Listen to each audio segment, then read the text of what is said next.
Hey guys, and welcome to another discussion video. Today we're going to be talking about the Riven Mods, their impact on the game, what my thoughts are, and the impact on my channel as one that does a lot of weapon builds. So let's start with what Riven Mods are. Well, these are brand new rifle mods. You get one up by finishing the War Within questline, and then you can pick up more from either trade chat or by completing the sorties and getting lucky with the rewards. Once you've got one of these, then you will get a challenge to complete that can range from running a level 30 plus survival, completing it with no enemies killed, no energy restores used. It's kind of a crap one, but it is one of the challenges. Or you could get one to kill 5 enemies with headshots while aim gliding. It's not too bad. There's a lot of them, to be honest, and some of them pretty damn tricky. And I like that sort of skill-based stuff. It's something we need more of in Warframe, to be honest. Although some of them are pretty difficult right now. But once you've completed that, what happens is you will unlock the mod, where you will find out what weapon it's for, and you can have up to 4 stats on there. Beware though, because some of them can be negative. My example is my Amprex mod.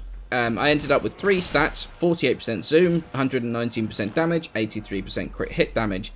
That's only 3 stats, but all of them are positive. The Soma I got, however, ended up with 85% status duration, minus 84% recoil, plus 92% toxin, and minus 37.1 damage to corpus. So as you can see, it's kind of swings and roundabouts as to what you'll actually get when you unlock the mod. Now, if you get crap rolls, which when the stats that can roll can be literally almost anything, you can cycle the mod. What that includes is using the Kuva I talked about a couple of days ago to cycle it in the mod screen. You will have to do the challenge again, and you will then get a completely new set of random stats on the mod. The thing is that the more times you cycle it, the Kuva cost goes up. 900, 1000, 1300. In fact, thanks to TGDM, I've got a table on screen showing the scaling of all the Kuva costs to re-roll. Now, that's pretty much all there is to the mechanics, mechanic-wise, to the Riven Mods. What do I actually think of them? Well, right now, I like the idea, but not the implementation. Now, before you start spamming the dislike button and commenting, hear me out. I think that these mods, for sure, should not include Sentinel weapons.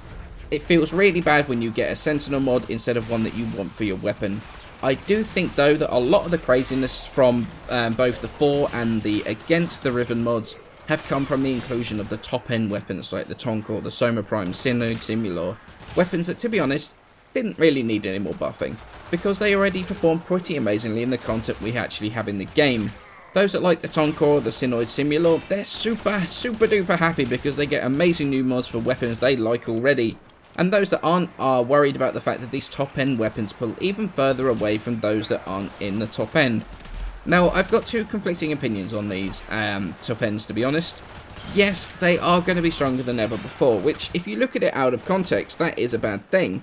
But that's one opinion. The other is that they're already strong enough, or too strong for the content we have in the game right now, and that's before the Riven mods. So how much of a problem is making them even stronger realistically going to be honest? If they're already 1 or 2 shotting sortie level enemies in the case of the Tonkor, the toughest enemies that people are realistically going to face, what's the problem of adding mods that are going to make them stronger? It's still going to 1 or 2 shot sortie level enemies. Nothing's really changed there. What these mods do though is allow for weapons that aren't part of the top end meta to push further, and weapons that weren't previously sortie viable to become viable again. Imagine the Carrack Wraith. It's a weapon that I like a lot, but if it's your favourite weapon, it's not really sortie worthy. But if you get a badass Riven mod, now it is, and you can try it and use it in your favourite weapon, and use your favourite weapon where you want to use it. These mods are making people go back and try out weapons that they've not tried out in forever. Like me and the Amprex, I've not used that thing probably since I did the review on it. But I've got the mod, and I've been merrily blitzing through enemies like a madman. These mods, well, yes, they're on weapons that are already deemed by many to be too strong. They also bring other poor weapons up to par. And in all honesty, that increases weapon diversity rather than harming it. In my opinion, I think from talking with people, the major problem that people have is partly because of that multiple layers of RNG involved with these mods. It's a random reward from sorties for a random weapon with random stats and with scaling reroll costs. Currently, as far as I know, the sorties are only placed to get the mods right now, so you're realistically going to have a 1 in 8 chance of actually getting it. I mean, I know that doesn't take into account drop chance weighting or anything like that, so it is a bit higher than that. Then you've got the random chance of getting a weapon you don't want. Then you've got the random chance of getting stats that mean something, like I've seen a Mitre with crit chance, which is utterly useless. and then if you get crap luck, the scaling costs get you. But the fact that you have to re-roll everything also doesn't help things.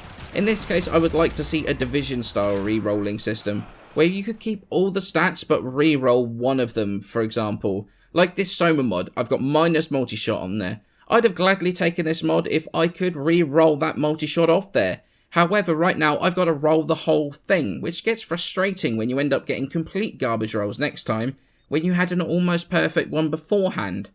You could even have a dual roll system. Keep the scaling as it is for single stat rolls, maybe a little bit less, but make it a cheaper cost if you want to roll the whole mod again, because of that complete random chance. But that would scale as well to stop you from just rolling randomly until you get something amazing. Now, to be honest, in general, I like the system. It brings a lot of diversity to not only the amount of weapons that are viable at higher level, but also the diversity in the builds themselves.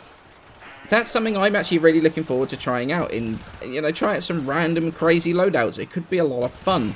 Of course, the strongest weapons got stronger, but with the fact that they were already too strong for the content we have, it's less of an issue than people are making it out to be. If we get new, harder content than sorties, it might become an issue, but currently, honestly, it's not right now. If they address the multiple layers of RNG, plus lessen the scaling a bit, I understand the reasons the scaling's there. Honestly, it's to stop you just re-rolling constantly, but the amount it scales is pretty insane. Honestly, I think it is a pretty solid system, and one that I'm excited to see where it progresses to. But what does this mean for the future of my build video guides? Well, to be honest, absolutely nothing. You can only have 15 Riven mods right now anyway, so the vast majority of people are not going to have all the same mods, meaning that regular build videos, they're still going to need to be made for the weapons that need them. So my Let's Max videos, they're not going anywhere. If I do a review and happen to have a Riven mod, I will include a separate config for it, but it won't be the focus of my video. I've had a number of concerned comments since the update dropped about build videos, but as of right now, it's not going to be a problem, so don't worry about that. I would be very interested though, to hear your thoughts on the new system, plus ideas you would like to see to improve it. Try and keep things civil. I know emotions are running a bit high right now. Keep it constructive and I will forward the feedback onto the right places. I've got the second stream podcast coming up on Friday, so I'll be taking notes from my comments, and hopefully if I'm on there, I will try and bring up some of the points from my comments then. As always though, many thanks for watching. Look forward to seeing your feedback, and I shall see you in the next video.